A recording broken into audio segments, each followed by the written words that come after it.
क्या आप जानते हैं कि दुनिया में एक ऐसा बर्रे आज़म भी है जहां पर आम इंसानों को जाने की इजाजत नहीं। न सिर्फ इजाजत नहीं, ड्रिलिंग की इजाजत नहीं, माइनिंग की इजाजत नहीं, जब तक कि वो इंसान दुनिया के 54 मुल्कों से इजाजत नहीं ले आता।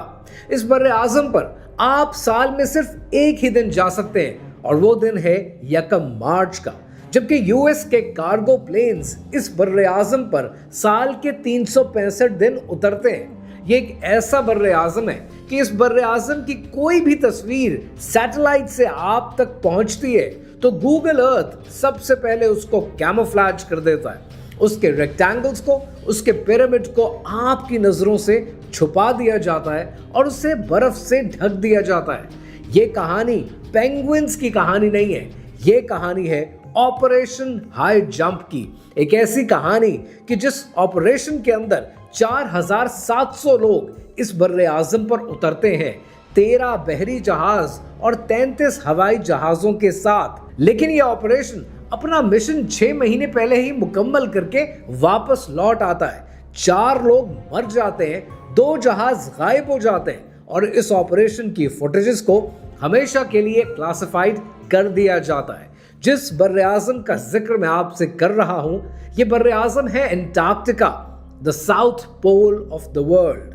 और आज एंटार्क्टिका से जुड़ी बहुत सी दास्तानें हैं और बहुत से सवाल मौजूद हैं। क्या यहाँ पर यूएफओज लैंड करते हैं? क्या एंटार्क्टिका एक ऐसी जगह है जहां पर नाज़ीज ने कोई बेस बना रखी थी?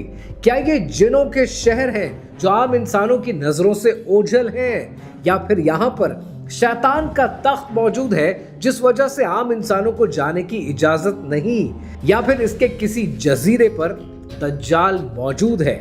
बहुत सी दास्तानें मौजूद हैं, पर कहानी क्या है, आइए समझते हैं।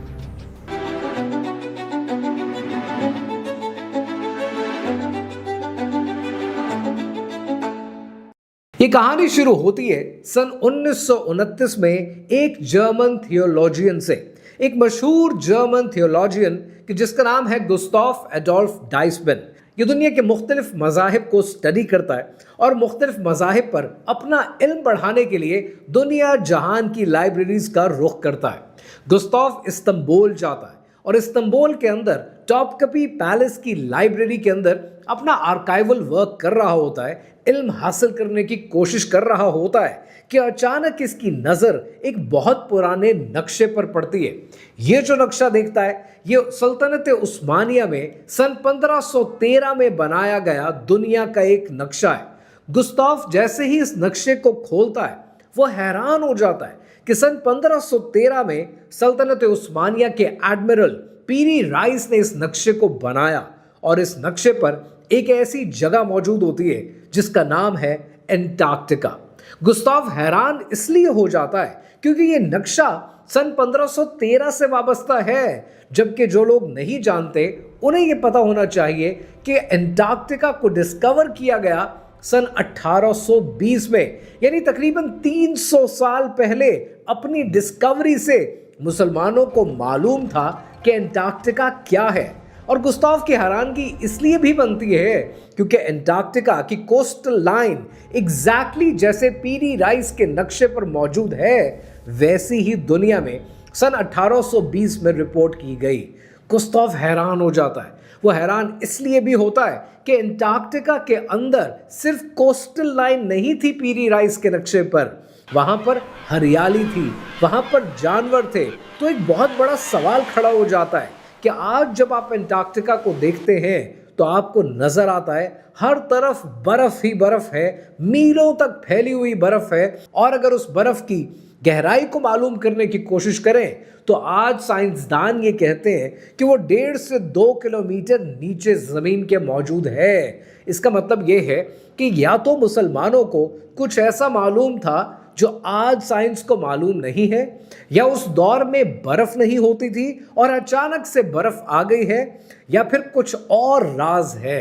अब इस राज को जानने के लिए सन 1946 में एक बहुत बड़ा मिशन एंटार्क्टिका की बेस पर पहुंचता है और इस मिशन का नाम है operation high jump. There is only one untouched reservoir of raw materials left in the world, and that's in the region known as Antarctica, an area larger than the combined area of the United States and Europe. The American government is sending a naval expedition to that region. सन 1929 में American navy history में एक बहुत ही talented और most decorated naval officer आते हैं। तारीख उस naval officer को आज एडमिरल रिचर्ड एल्विन बायड के नाम से जानती है। एडमिरल बायड ने अपने दौरे मुलाजमत में एंटार्क्टिका के कई मिशंस किए, लेकिन उसमें से एक खास मिशन नवंबर 1929 को होता है। इस मिशन के अंदर लिटिल अमेरिका से एक जहाज फ्लाई करता है। ये जहाज है फोर्ड ट्राइमोटर और अमेरिकन नेवी में इस जहाज को फ्लॉयड बेनेट के नाम से जाना जाता है। इस जहाज के अंदर एडमिरल बायड शामिल हैं। इस जहाज के अंदर उनका नेविगेटर, उनका पायलट, उनका रेडियो मैन और उनका फोटोग्राफर भी उनके साथ जाते हैं। दोपहर को 1 बजे उड़ते उड़ते ये जहाज साउथ पोल को क्रॉस करता है और इस जहाज का टारगेट ये है कि उसने 1600 मील का राउंड ट्रिप करना है। जैसे ही साउथ पोल के ऊपर से ये जहाज गुजरता है, तब कंट्रोल टावर को रेडियो के ऊपर एडमिरल बायड का पैगाम मिलता है कि कंट्रोल टावर, हम इस वक्त फ्लाई कर रहे हैं साउथ पोल के ऊपर से, पर देयर इज समथिंग रॉन्ग, क्योंकि जो होराइजन है, ये उफक ऊपर की तरफ उठ रहा है, ये हमारे उफक की तरह नहीं है। और उसके साथ ही ये पैगाम खत्म हो जाता है।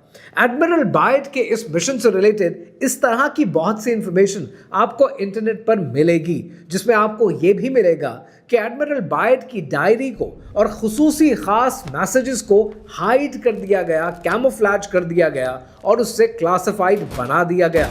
लेकिन इस मिशन के 17 साल के बाद एक बार फिर एडमिरल बायड एंटार्क्टिका का रुख करते हैं, लेकिन इस बार वो अकेले नहीं हैं। इस बार उनके साथ 4700 फौजी भी शामिल हैं, 13 बहरी जहाज हैं और 33 हवाई जहाज हैं। अब समझने वाली बात यह है कि अगर ये सिर्फ एक बर्फ का तोदा है, अगर पूरे बर्रे आज़म पर बर्फ के सिवा कुछ नहीं है, तो इतनी बड़ी फौज ले जाने का मकसद क्या है? अगर आप इस आर्माडा की डिटेल्स देखें तो आप हैरान हो जाएंगे कि इसके अंदर एयरक्राफ्ट कैरियर्स हैं, ऐसे आइस ब्रेकर्स हैं जो पहाड़ों को चीर कर रख दें, सबमरीन्स शामिल हैं कि जिनका काम एक्सपेरिमेंटल सोनार प्रोवाइड करना है, और सबमरीन्स के अलावा वो मरीन्स हैं कि जिनका काम अर्बन कॉम्बैट करना है।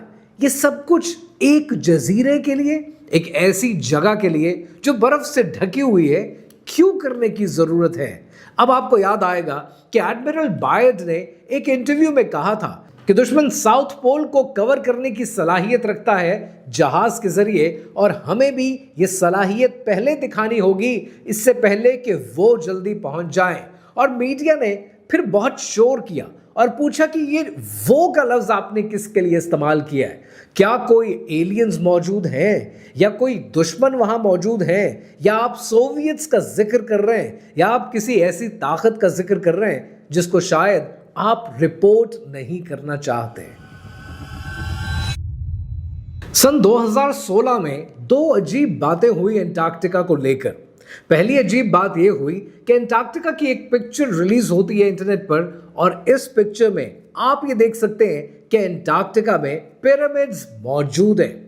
जिस पहले पिरामिड की तस्वीर आपके साथ रिलीज की जाती है, ये एक 4 साइडेड पिरामिड है। ये इतना बड़ा है साइज में कि अगर इसके साथ आप पिरामिड्स ऑफ गीजा को कंपेयर करें, यानी वो पिरामिड्स कि जो इजिप्ट में मौजूद हैं, तो आप देखकर हैरान हो जाएंगे कि इजिप्ट का पिरामिड इसके मुकाबले में आपको साइज में छोटे नजर आएंगे। इनफैक्ट जो पिरामिड इजिप्ट में मौजूद हैं, उनकी बेस तकरीबन 755 फुट है और उनकी हाइट 480 फुट है। लेकिन जिस 4 साइडेड पिरामिड की तस्वीर एंटार्क्टिका से आती है, इसकी हाइट सुनकर आप हैरान हो जाएंगे।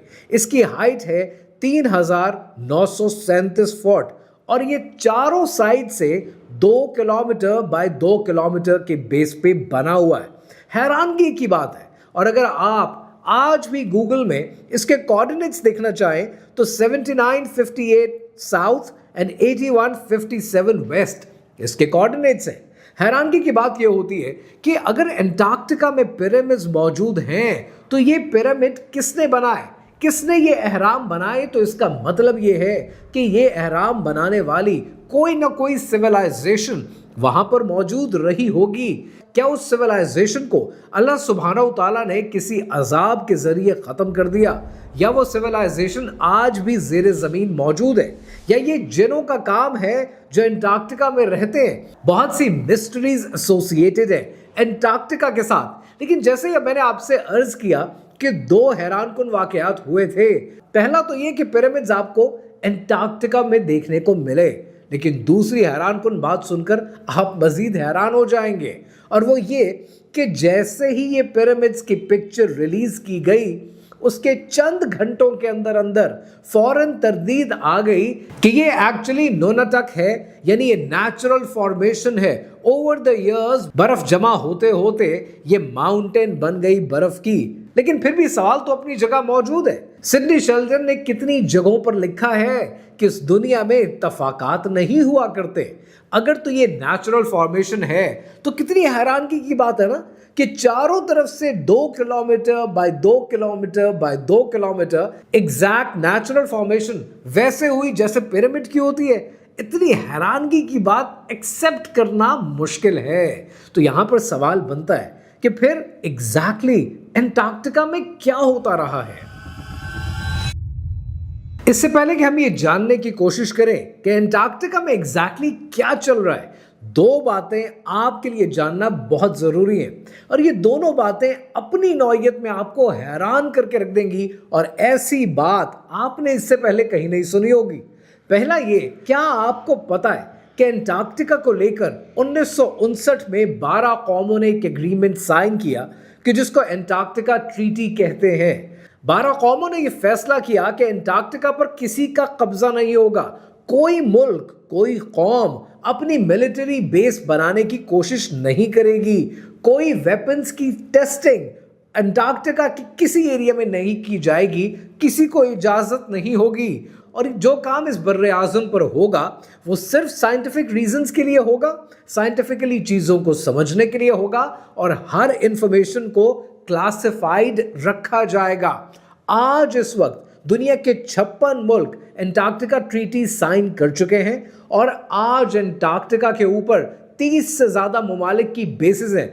70 से ज़्यादा बेसिस के अंदर तकरीबन 1500 साइंटिस्ट और उनकी फैमिलीज आज भी रहती हैं। स्कूल्स हैं, इबादत गाहें हैं, लेकिन सब कुछ बर्फ से ढका है, लिहाजा लोगों को बाहर जाने का इतना मौका नहीं मिलता। लेकिन सवाल यह है कि 1959 से लेकर आज तक जो रिसर्च चल रही है उसकी एक्सप्लेनेशन क्या है, उसकी फाइंडिंग्स क्या है। ये फाइंडिंग्स दुनिया का कोई मुल्क आपके साथ शेयर करने को तैयार नहीं है। अगर आप अकेले भी इस बर्रे आज़म पर उतरने की कोशिश करें तो वार्निंग फायर से आपको पहले रोक दिया जाता है, आपको आने की इजाजत नहीं दी जाती। अब बात करते हैं दूसरी हैरानकुन चीज के बारे में, जिसके बारे में मुझे यकीन है कि आप नहीं जानते होंगे, और वो बात यह है कि अगर एंटार्क्टिका को लेकर दुनिया के इतनी कौमों ने एग्रीमेंट साइन कर लिया, ट्रीटी साइन कर दी कि किसी की ओनरशिप नहीं होगी, तो फिर 1908 में क्या हुआ? क्या आप जानते हैं कि सन 1908 में एंटार्क्टिका को लेकर एक एंटार्क्टिक एक्सपेडिशन किया गया। इस एक्सपेडिशन को करने वाले का नाम है जॉन बैप्टिस्ट शार्कोट, और इस एक्सपेडिशन के अंदर एंटार्क्टिका में एक जजीरे को डिस्कवर किया गया। अब आपने याद रखना है कि मैं बर्रे आज़म एंटार्क्टिका के अंदर एक जजीरे की बात कर रहा हूं। जैसे ही उस जजीरे को डिस्कवर किया गया तब सवाल खड़ा हो गया कि इस जजीरे का नाम क्या रखना है। तब शार्कोट ने उस जजीरे का जो नाम रखा, आज भी उस जजीरे का वो नाम है, और अगर आप गूगल करना चाहें तो आपको गूगल पर भी नजर आएगा। लेकिन जितना ज्यादा जूम इन करने की कोशिश करेंगे आपका इमेज ब्लर हो जाएगा, आपको कुछ दिखाई नहीं देगा सिवाय बर्फ के। इस जजीरे का नाम रखा गया बैरन रॉथशील्ड के लिए रॉथशाइल्ड आइलैंड। रॉथशील्ड वो फैमिली, वो बिजनेस डायनेस्टी जिसको आप जूडाइज्म की वजह से, जिसको आप जायनिज्म की वजह से जानते हैं, जो दुनिया की एक बैंकिंग डायनेस्टी है और दुनिया के बैंक्स का कंट्रोल अपने हाथ में रखती है। रॉथशील्ड का ये आइलैंड आज भी मौजूद है और लिखने वाले इसके बारे में बहुत सी बातें लिखते हैं। अब सवाल ये है कि शारकोट ने इसका ये नाम क्यों तजवीज़ किया। उसकी वजह यह है कि रॉथशील्ड ने स्पॉन्सर किया इस पूरे एक्सपेडिशन को क्योंकि वो किसी चीज की तलाश में था। बैरन एडवर्ड डी रॉथशील्ड किसी डिस्कवरी में लगा था और वो चाहता था कि नए नए पोलर एक्सपेडिशन किए जाएं। कुछ तो था जिसकी डिस्कवरी करनी जरूरी थी और लिखने वाले तो यहां तक लिखते हैं कि इस जजीरे के ऊपर शायद कोई ऐसी सैटेनिक प्रैक्टिसेस की जाती हैं जो दुनिया की नजरों से ओझल हैं। शायद दुनिया के एलीट्स शैतान के साथ राब्ते में इस जजीरे की वजह से हैं जो आज दुनिया का कंट्रोल अपने हाथ में रखते हैं। कहने वाले कहते हैं कि दुनिया में हर वक्त 7 लोग ऐसे होते हैं जो शैतान से अहकामात लेते हैं और इस दुनिया को बिगाड़ने की तरफ अपनी अमल दखल जारी रखते हैं। क्या ये जजीरा वही जजीरा है कि जहां पर शैतान इनको अहकामात देता है या अपने तख्त पर बैठता है, या फिर शायद ये वो जजीरा है जहां पर दज्जाल मौजूद है? एग्जैक्ट डिटेल्स के साथ शायद कोई नहीं कह सकता जब तक कि कोई एक्सपेडिशन इस बर्रे आजम तक जाने ना दिया जाए। लेकिन एक फैक्ट तो मौजूद है और वो फैक्ट है मिस्टर बीस्ट का। Mister beast the famous YouTuber recently होकर आए एंटार्क्टिका से, और जब वो एंटार्क्टिका से होकर आए तो वापस आने के बाद एक पॉडकास्ट में उनसे ये सवाल पूछा गया कि क्या आपने आइस वॉल देखी थी। उस पर बाकियों ने क्या कहा और मिस्टर बीस्ट ने क्या कहा, जरा ये सुनिए। Have you ever been to Antarctica? Yeah. Do you believe in the ice wall? Yeah, I saw the ice wall. There. Come on. Yeah, you saw it too. I can't say I'm sure. No way. 1946 में operation high jump के नाम से 4700 के करीब soldiers जो Antarctica उतरे थे admiral बायड के जेरे निगरानी, वो 1947 में अपना मिशन मुकम्मल करके आ गए। इनफैक्ट 6 महीने पहले ही वापस आ गए। 4 लोग मारे गए, 2 जहाज गायब हो गए। अब जब उसके बारे में आप मीडिया में इंक्वायर करने की कोशिश करते हैं तो आपको तरह तरह की इंफॉर्मेशन मिलती है, लेकिन ऑपरेशन के ऑफिशियल सोर्सेज ये कहते हैं कि जो 4 लोग मारे गए और 2 जहाज गिर गए वो एक्चुअली एक्सीडेंट था, क्योंकि बर्फ इतनी ज्यादा थी, धुंध इतनी ज्यादा थी कि जहां पर एक्सीडेंट हो सकते हैं, इसलिए 4 लोग मारे गए और 2 जहाज जाया हो गए। जब ऑफिशियल से ये पूछा जाता है कि फिर ये पूरा मिशन 6 महीने पहले मुकम्मल क्यों कर लिया गया, तो उसका जवाब आपको ऑफिशियली ये मिलता है कि वहां पर सर्दी इतनी ज्यादा है कि इससे ज्यादा का मिशन किया नहीं जा सकता था। हालांकि हैरानगी की बात यह है कि आज भी दुनिया में लोग 70 बेसिस पे मौजूद हैं और वो डेली बेसिस पर यूएस के कार्गो प्लेन से अपनी सप्लाईज लेते हैं और यूएस के कार्गो प्लेन्स वापस आ जाते हैं। और एक और जो मिस इन्फॉर्मेशन है वो ये कि पूरा एंटार्क्टिका बर्फ से भरा हुआ है। आज भी आप बहुत से ऐसे रीजन्स को देखते हैं जहां बर्फ मौजूद नहीं है, या शायद सारे इलाके में बर्फ मौजूद नहीं है, शायद सारे इलाके को मिसरिप्रेजेंट किया जाता है। लेकिन इसमें जो एक इंपॉर्टेंट इंफॉर्मेशन है वो 1947 का वो इंटरव्यू है जो एडमिरल बायड ने एल मोरिनो को दिया, जब उनसे ये पूछा गया कि वहां पर कौन मौजूद है कि इतने सारे फौजियों को लेकर इतने आर्सेनल के साथ आप बर्रे आजम पर उतरे। एंटार्क्टिका की बर्फ में तो कोई दुश्मन नहीं था। इस पर एडमिरल बायड ने पता है क्या कहा? एडमिरल बायड ने कहा, enemy can fly pole to pole in minutes. ऐसा दुश्मन मौजूद है जो नॉर्थ पोल से साउथ पोल और साउथ पोल से नॉर्थ पोल मिनट्स में फासला तय कर सकता है। ऐसी ताकत तो आम तौर पर सिर्फ यूएफओस के पास होती है, या एलियंस के पास होती है, या फिर जिन्नात के पास होती है। जब उनसे तफसीलात पूछी गई कि आपकी एनिमी से क्या मुराद है, क्या आप नाजीज का जिक्र कर रहे हैं, सोवियट्स का जिक्र कर रहे हैं, या एक्स्ट्रा टेरेस्ट्रियल का जिक्र कर रहे हैं, तो उसके बाद एडमिरल बायड खामोश हो गए। उन्हें नेवी की एक ब्रीफिंग पे बुलाया गया और उसके बाद उन्होंने हर किस्म का इंटरव्यू देना बंद कर दिया।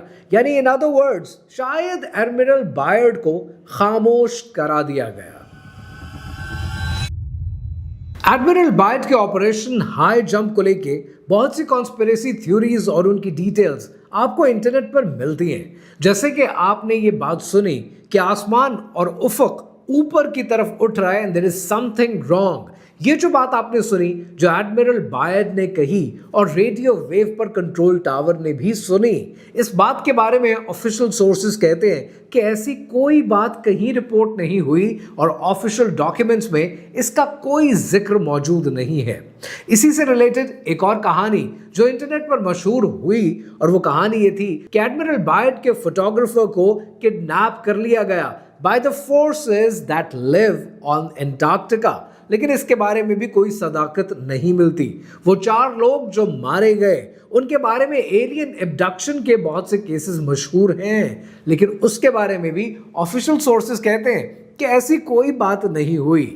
लाइकवाइज बर्फ के नीचे ग्रीन लाइट से बने हुए एनिमीज के ऐसे प्लेन्स हैं जो बहुत स्पीड में मूव करते हैं और उनसे एडमिरल बायड की फौज की लड़ाई हुई, ऐसी बातों को भी ऑफिशियल सोर्सेज ने इनकार में कन्वर्ट किया है और कहा है कि ऐसा कुछ नहीं हुआ।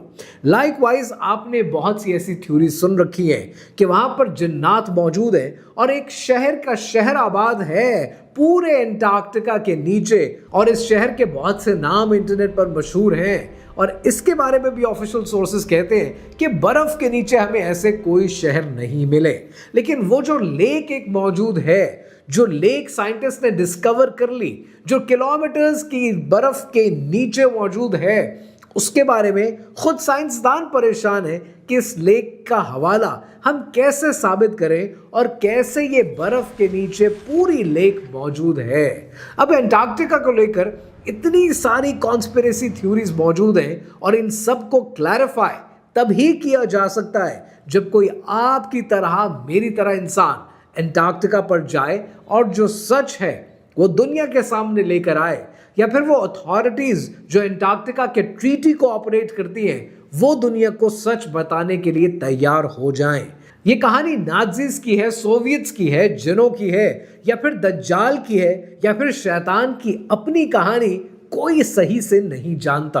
पर एलियन से रिलेटेड एक कहानी और भी है और वो कहानी एलियन से ज्यादा प्रोजेक्ट ब्लू बीम की कहानी है और वो कहानी आपके लिए जानना जरूरी है और वो कहानी अभी बाकी है।